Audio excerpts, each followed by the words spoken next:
دا سوال ډیر زیات کیږي د ملګریم کړي چې په کیش باندې موبایل یا موټر سایکل یا گاډي خستل دا څنګه دي وای څوک ورته جایز وای څوک ناروا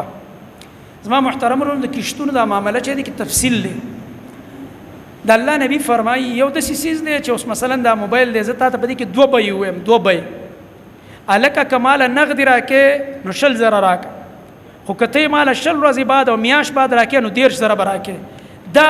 د الله نبی فرمایي یا به دا کم به اخلي کني دا زیات سود دی دا حدیث در سننو د الله نبی صلی الله علیه وسلم فرمایي من باع بيعتين في بيعه واحده فاوكسهما او الربا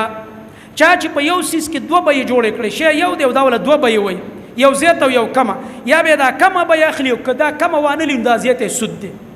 دا واضح خبره ده ټول علماء دا مسله لیکلي اکثر علماء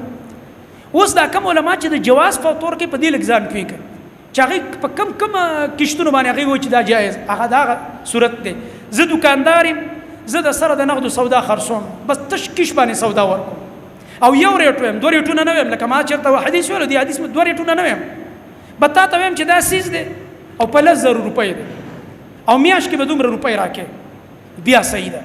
دوه به پکې را نه ما او تا جوړ شو په خبره باندې او په دې کې میاش په میاش یا کم ټیمونه چې مونږه خېزه تعالی پیسې درکو کپدې کې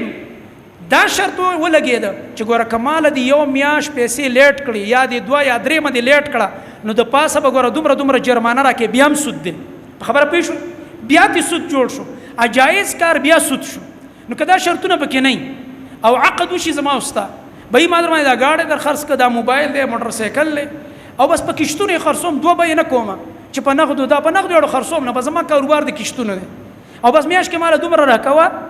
او ما او تا په رضا شو نو بس صحیح ده بیا کوم علما چې د جواز فطور کې غداد خو په هغه کې په کار دانه د سړی ریټونه دومره هاي کی